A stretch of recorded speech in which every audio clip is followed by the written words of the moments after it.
Hey everybody, TacticAngel here, and in spite of the intro, actually mostly on a PlayStation 5 to take a look at a premium ship in World of Warships Legends. We're going to be using the PlayStation 4 client, and for some of the footage we're still going to be actually seeing the PlayStation 4, but who cares about that because we're here to go over the history, the stats in-game, and watch some gameplay for a ship.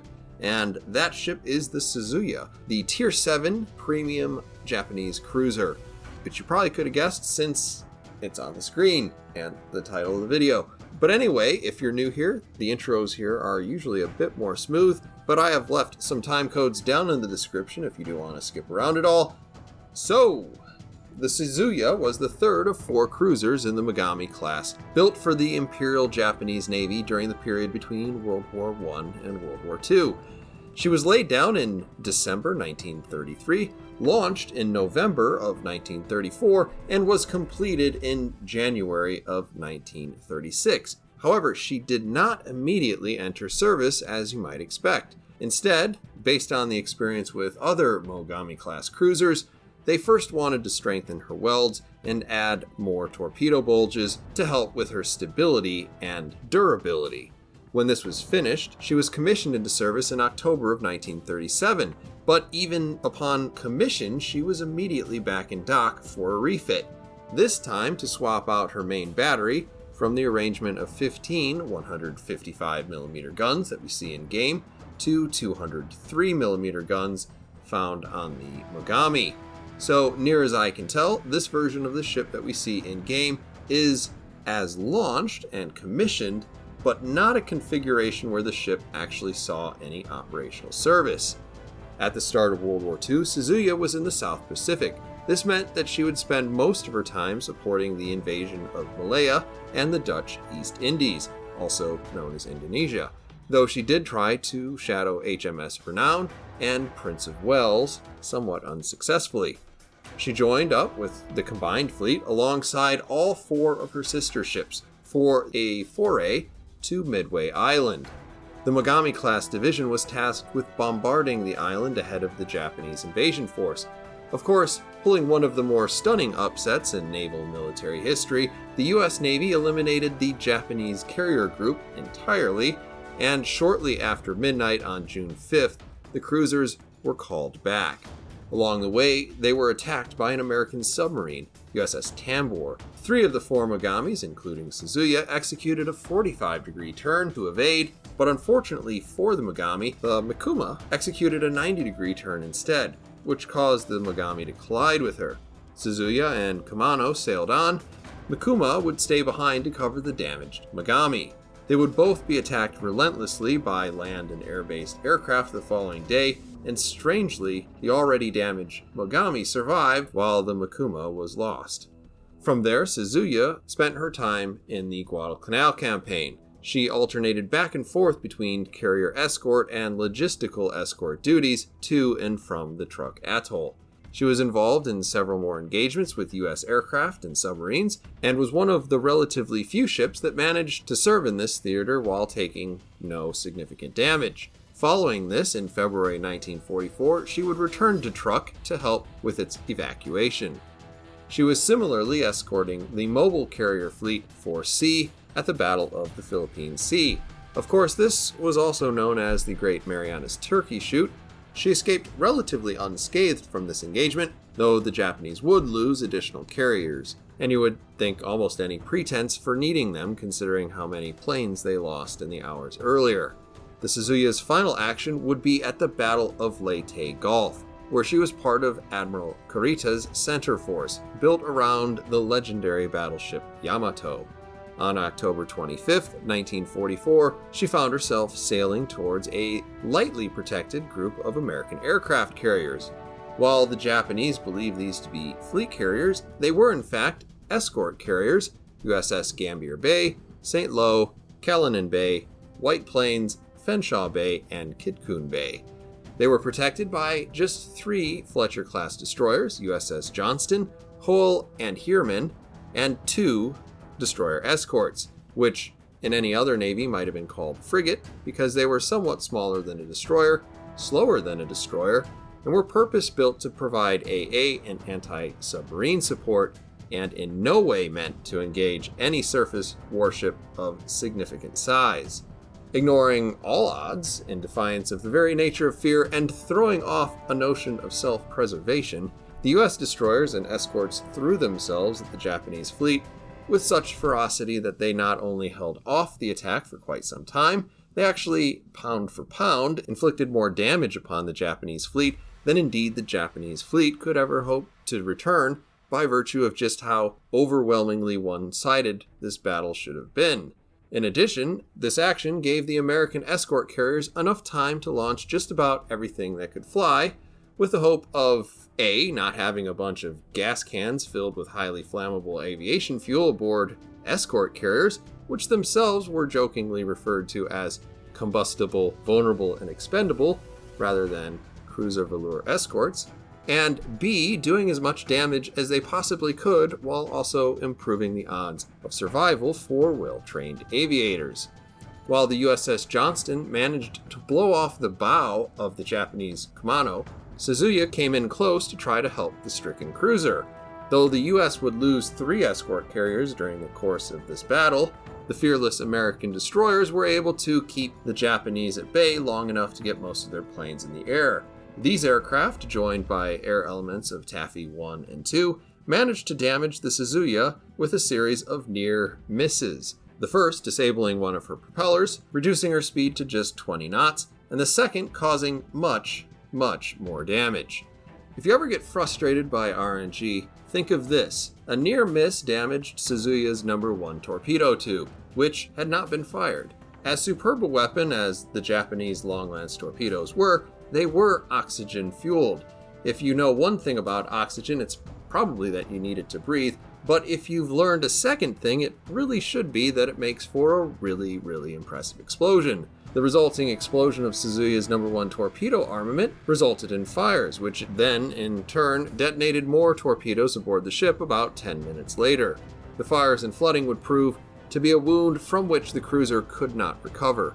5 hours after the start of the Battle of Samar, the order was given to abandon ship.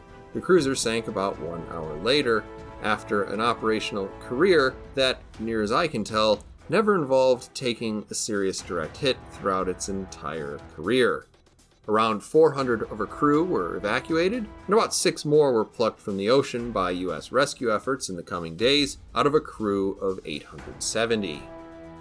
When we come to the Suzuya in World of Warships Legends, there's not a lot of surprises with this one. It's a ship that trades the consistent, though not exactly jaw-dropping amount of damage that you can do in a Megami, her sister ship, and the Atago, which is obviously very similar, for arguably less damage per shot, particularly against ships at the same tier, and definitely when dealing with ships at legendary tier, for a pretty annoying amount of shots of smaller caliber HE shells. And you will be in no way surprised to learn that the combination of relatively fast-firing 6.1-inch guns can do some pretty awful things to destroyers and cruisers at the same tier, both in terms of module damage, but also in terms of scoring some pretty sexy damage due to the high HE shell damage on IJN ships. And though the individual shells don't have an incredible fire chance, she lags only behind the Baltimore and very closely behind Russian cruisers in terms of peak pyromania performance. When these weapons aren't enough, you do have 2 quad torpedo launchers with an impressive 11-kilometer range, and good damage to surprise your enemies with, almost always when I personally least expect it.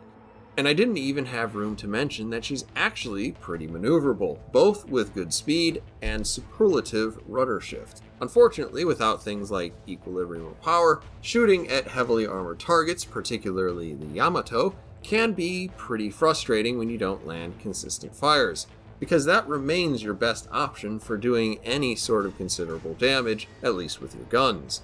Your excellent torpedoes will still offer every ship that you face a reasonably threatening fish to dodge, but you're going to have to fire them with Megami's torpedo angles, which you can really only effectively fire backwards, unlike Atago. And with your unimpressive HP and armor, they can repel only the smallest of battleship shells, plus all cruiser shells that you'll face at the tier, things can go pretty wrong for this ship pretty quickly, sending you back to port in a single salvo, particularly if you like to be really broadside to something at, say, medium range. Overall, she'll appeal to people who like ships like Mogami and Atago, but enviously look at ships like the Baltimore and Helena for the obscene amount of shots that they can put downrange, but not wanting to sacrifice the use of your torpedoes. And in that case, it would be hard to find a more suitable ship for you than Suzuya. When we roll into stats, we obviously will be comparing the Suzuya to the field, but talking mostly about Suzuya versus her sister, Mogami, and of course the very similar heavy cruiser, Atago. In terms of survivability, the average is a little more than 41,000 right now. The Atago's is a little more than 40k, and Mogami is a little over 39. You're right at 38,000. It's not exactly fantastic given your armor profile. To describe this in about 2 terms, you'd probably say mostly absent or potentially extremely vulnerable. Though this lists 6 to 140 millimeters of armor, the vast majority of your ship is 25 millimeters, which means that you don't have enough armor to really bounce any battleship shells other than things like Scharnhorst and Odin, but definitely enough armor to actually arm just about any shell that hits you. And even if it didn't, you have this giant citadel behind it that has enough armor to trap just about every shell that can enter it. With the 140mm plating can bounce and shatter shells, but the stair step that you've got going on here is going to make that, difficult. In any case, this should encourage you to do one of 2 things. Park yourself behind an island where you can't be seen, or just dodge. Similarly, you should try to dodge torpedoes. This 10% is average for a cruiser, but in reality it hardly takes the edge off if you do get hit by something. When talking about artillery, this is actually a pretty good point in the Suzuya's favor. With 15 155mm guns arranged in 5 turrets, you'd expect that she would have a lesser range than her sister ship, Mogami, but she actually doesn't. It's exactly the same. And overall, it's just on the low side of average for a cruiser. You do come with a 10-second reload, which means you still look at the Cleveland with a sense of envy because of just how many shells she can put out there, but you do have an extra 3 guns that the American cruiser doesn't. This 11% fire chance is not incredible on its own, but combined with having a lot of turrets and a respectable rate of fire, you're pretty much in the same neck of the woods as ships like the Chapayev and Kutuzov, just without the extreme range or garish detectability. Unlike other Japanese cruisers, your turrets actually traverse a little faster than average, which makes the ship more comfortable to play, particularly if you do want to maximize your range and fire chance with a commander like Yamamoto. The other thing worth talking about here is this 2700 HE damage is very good for the caliber, and since you are dealing with 155s, you will struggle to make any damage on the more heavier armored battleships with limited superstructures, particularly those at legendary tier. The AP damage is also fine here, and she does seem reasonably punchy against other cruisers if you get them broadside inside of medium range. Your Japanese ship comes with some very Japanese torpedoes. You've got 2 quad launchers on each side, which is pretty great. But, at best, they fire straight to the side and only have good angles to the back of your ship. Everything here is basically the same as Mogami, including the relatively slow 109-second reload and the good 17,200 damage. Your torpedoes are a bit slower at just 56 knots rather than 58, but they also have a lower sea detectability, giving your foes just a little less time than they'd get in the Mogami to react, even if they do take a little bit longer to get there. In spite of the trailer for the update, which might lead you to believe that the Suzuya is a capable anti-aircraft ship, it's not. It's actually a lot closer to a joke, and is the absolute least capable cruiser at Tier 7 at fending off aircraft. For perspective, this sort of AA damage is pretty close to ships like Graf Spee and Aoba. It's not rated significantly lower than the Mogami or Atago, but I would prefer both of those armaments to this, because it is clearly the weakest of the 3, and without help, or an enemy that flies into all of your flak, you're probably not going to do much with this arrangement by itself and are going to rely on a fighter aircraft to defend yourself. For maneuverability, though, you do have a lot of things going for you. For one, your speed, 34.5 knots, is a knot above average and matches up nicely with your 750 meter turning circle. While not incredible, that is better than most cruisers at the tier, and the 5.6 second rudder shift is absolutely best in class, and means that if you really do want to play a dodgy cruiser at range, you really don't need to invest very much, or anything at all, in order to do that well. When we come to concealment, there really shouldn't be any surprises here. The Suzuya has the same concealment stats as every other Japanese cruiser at the tier, with the only other difference being this extremely low 6-kilometer detection while firing from smoke. Since the other Japanese cruisers in the game have 203mm guns, they're quite a bit more noticeable. And even so, all of these Japanese cruisers have above average concealment, so all in all, very good for Suzuya. As we jump into consumables, there's not a lot of really exciting things happening here. You do have your standard damage control party. You also have your standard hydroacoustic search, or sonar, I guess. You can swap out that sonar for a defensive fire AA consumable, which will increase the damage per second to aircraft that are trying to attack you, and it would probably be best that you just leave this option in the box, because even with double the AA rating, you're still pretty bad.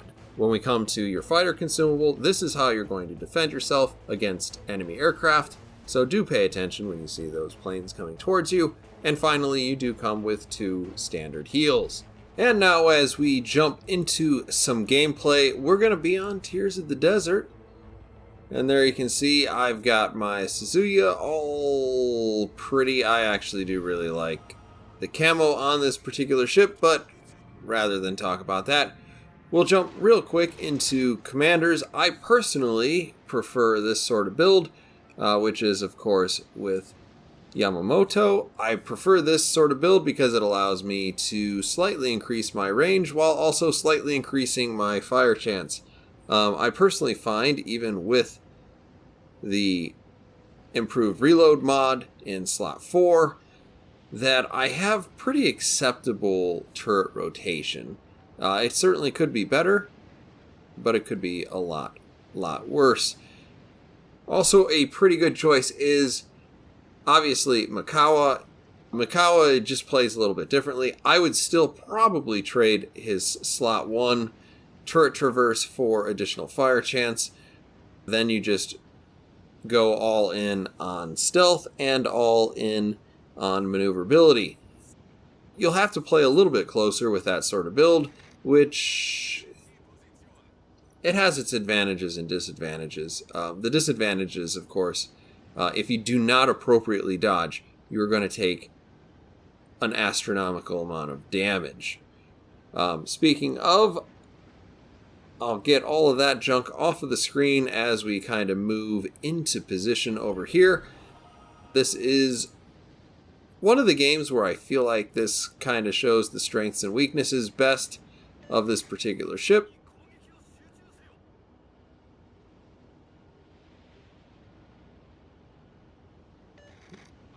And Tears of the Desert, of course, is sometimes referred to as Tears of the Cruisers. That is an old holdover from the PC version of the game when people used to play northwest to southeast, and that's a little brutal, to be completely honest. This sort of arrangement for the map actually does work quite a bit better.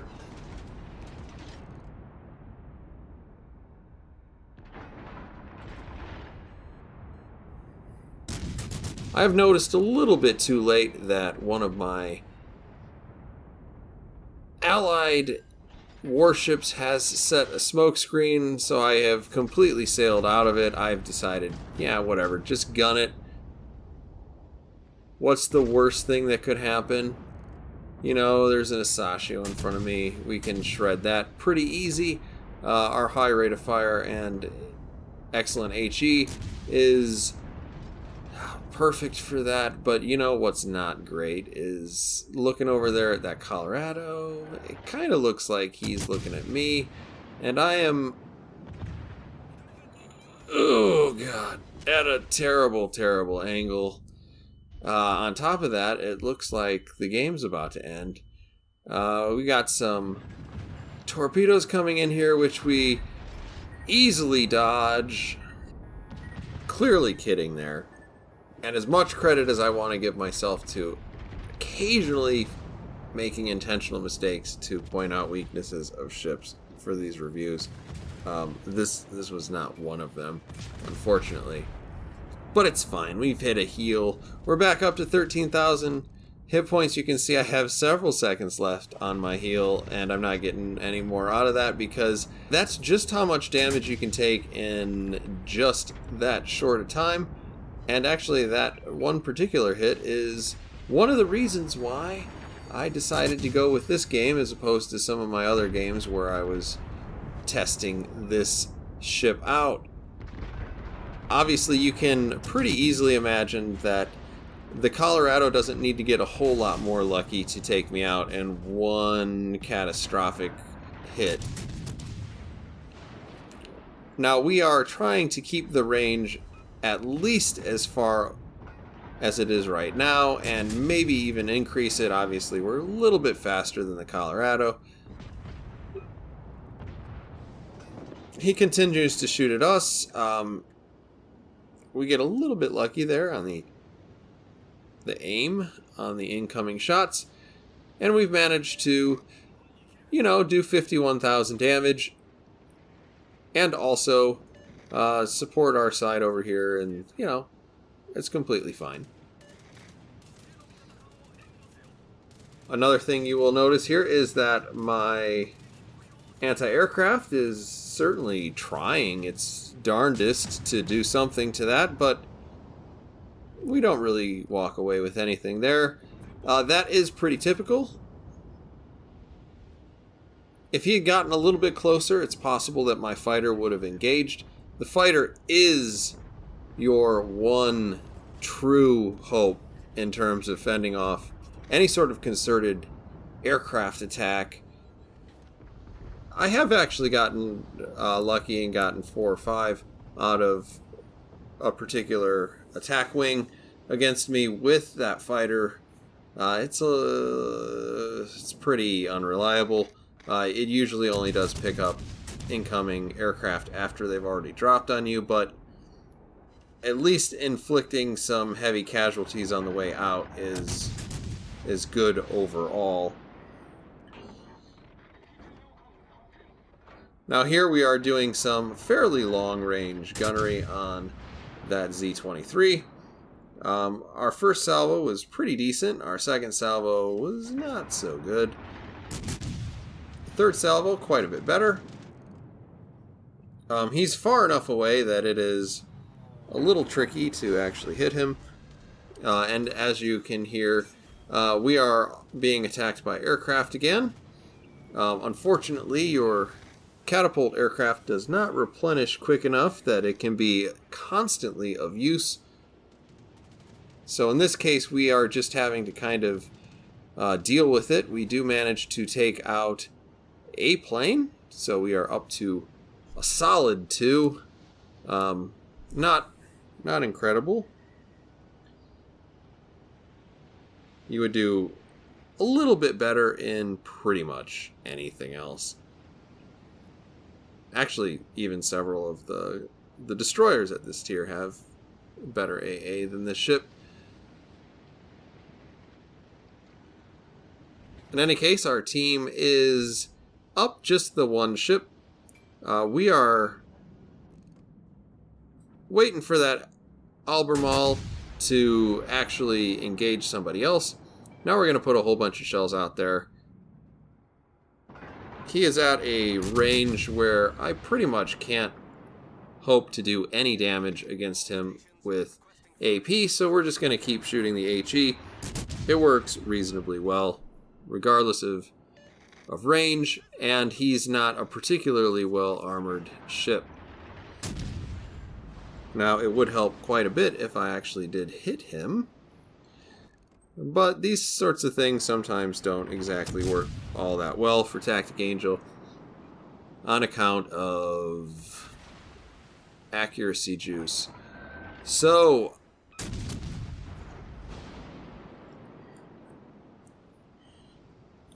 you can see our turrets rotating. We are going to have to wait several salvos between when we start doing that and when it actually finishes.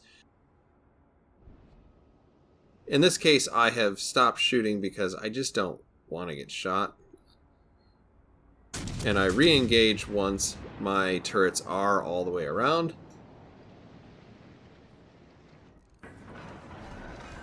This is going to make it a little bit more worthwhile for me in terms of actually putting shells out there.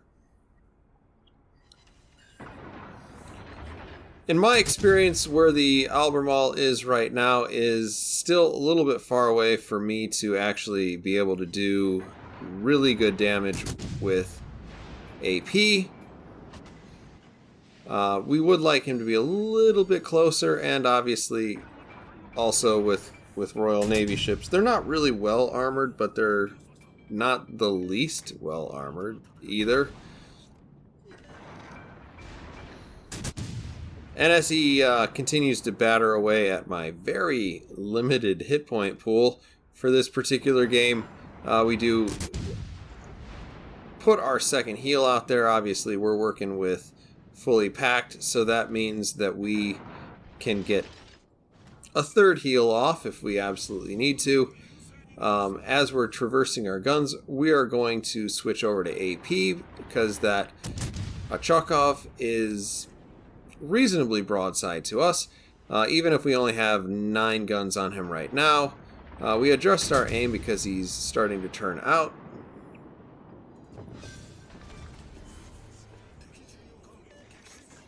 With a nice citadel there, we do manage to finish him off. I think we probably hit with more than just the 2 shells that it mentioned there, but I guess he kind of ran out of hit points before it could calculate all of my hits, so, you know, that's just what it is. In any case, we have more or less worked our way through this game. This is more or less what you're probably going to do with this ship 90% of the time, which is just play a support DPM role.